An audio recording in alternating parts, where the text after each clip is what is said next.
let's see now. Nigeria's, the use of fintech to create opportunities, employment, and wealth was the focus of the Grow Nigeria conversation for the month of August held at the Co-Creation Hub in Yaba. Former President of the Senate, Bukola Saraki, joined a group of young players in the technology sector, both online and by virtual, to analyze how the nation can maximize the utility of technology to grow the economy while also solving other problems in the area of regulation, access to data, cybersecurity, and the high cost of running tech companies in Nigeria, among other challenges.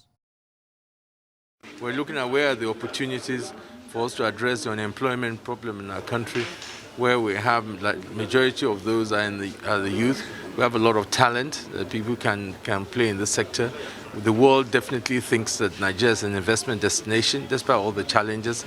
It's still the place with the largest level of investment in Africa, and so it is important to hear from those who are in that sector to say, is there anything else, policy makers, laws that can be done to create that opportunity? So yes, I said one of the understanding of what we're doing in Grow Nigeria conversation is that, look, we all keep on complaining about our country, this is not right. Let's not spend energy to a lot of all that. Let's start spending on solutions. More private sector setting up funds that startup companies can access. We had the idea today that instead of government putting funds of their own, they can underwrite some of the risk, which is probably better, so that they don't distort the transparent process by which those funds are given out. What I believe with crypto is that it's a double-edged sword. One is a great solution, is a great technology that is being leveraged in many ways, but also some negative or bad actors are taking advantage of it. And whenever any new technology shows up, you always see that some bad people want to take advantage of it. And so for the regulators, the approach is to try to make sure that the bad actors don't have room to play. But I think they also need to engage with the good actors, engage with the industry to try to understand how can we use this technology for good while also still preventing people from using it for bad. All right. Fisayo Durojaye, investment professional with EchoVC Partners, joins us to discuss further. Fisayo, welcome. How are you always doing this? Yeah, welcome. Good morning to you. Good morning, Roto. What do you make of what do you make of that?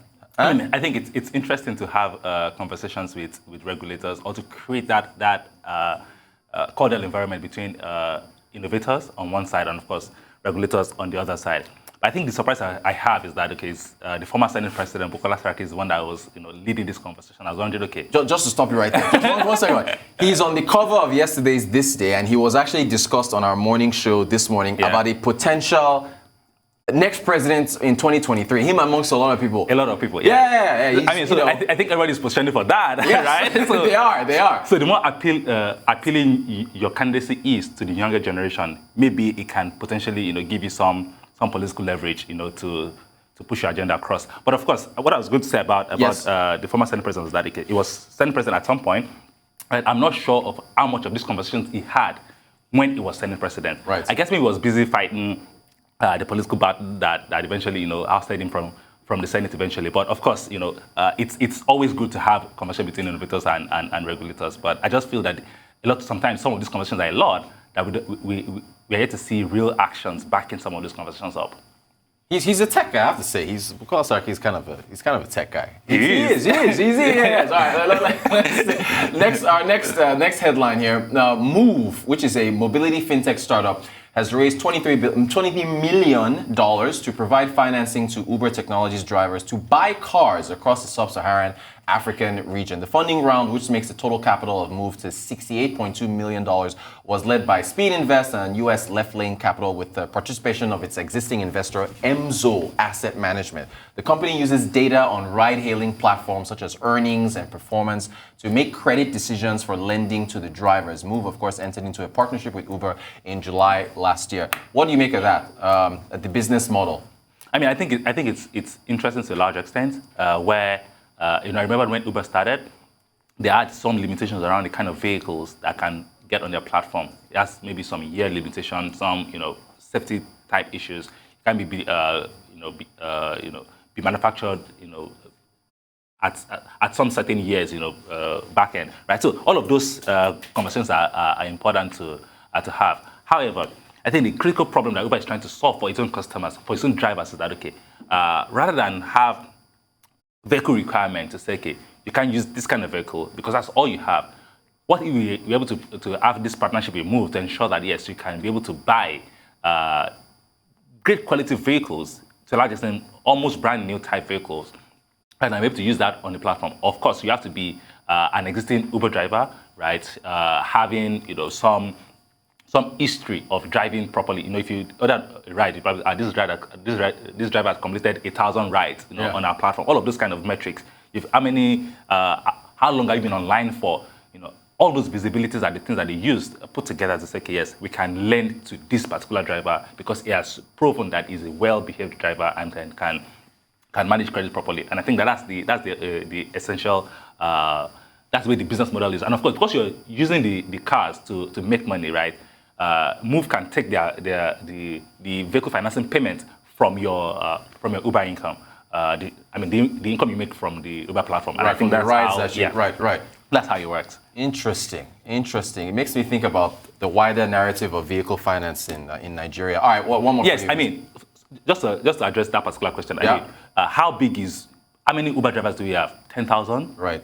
20,000 at the maximum. Right. Between Lagos, Abuja, everywhere in Nigeria, 10,000. So that's still very small compared to the numbers of millions of vehicles that are being imported into this country. So a lot more people need vehicle financing. I think the bigger problem that needs to be solved, rather than just solving fraud. I want a brand new car. I've never bought a brand new car before. I want a brand new car as well. I would love to finance it with my salary, right? Exactly. Right. And I've been working for years. Right? Exactly. So you can see history around, okay, this is how this guy has been earning for the last 10 years of his professional career, and I think I can lend to him to be able to buy a car. And of course, if he's not paying back, you repossess the car. It's what it is. Straightforward. US tech giant Apple has defended its new system that scans users' phones for child sexual abuse material after a backlash from customers and privacy advocates. The technology searches for matches of known abuse material before the image is uploaded to its iCloud storage. Critics warned it could be a backdoor to spy on people. Fisayo, what's your take on this? It's always a chicken and egg situation, right? Around, okay, how do you prevent child sexual abuse, and at what point will people's privacy become a matter of discourse in that overriding conversation? It's always very difficult. I think we even had this conversation around Twitter, censoring people's speeches, right. And then of course how that affects free speech. So it's always this back and forth between, how do you want to be a gatekeeper? How do you want to be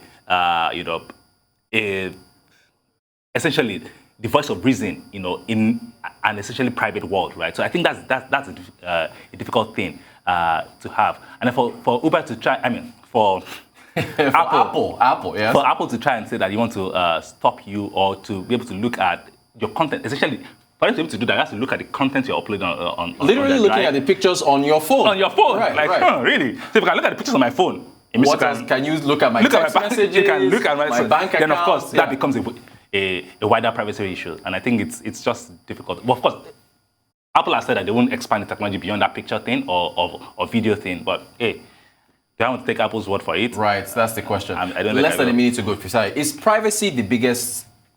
There's also antitrust issues, but privacy, is that the biggest issue between consumers and these tech firms going forward? Briefly, if you can. So many things are. Depending on where you sit, right? If it is for social media platforms, privacy is a big problem. But of course, speech, free speech, hate speech, racist comments, those are critical things that they also have to deal with on their own. If you're a device owner, then of course it's access to what you can have on your phones, and of course all this spyware and all that. So there are different issues that everybody has to battle with. But I think that eventually, I think we would have to sit down and have conversations with ourselves. Okay, this is how we want to live our lives going forward, and I think that's how to deal with it going forward, I guess. Fisayo Durojaye, investment professional, EchoVC Partners. As always, great talking tech with you, Fisayo. Thanks for joining us.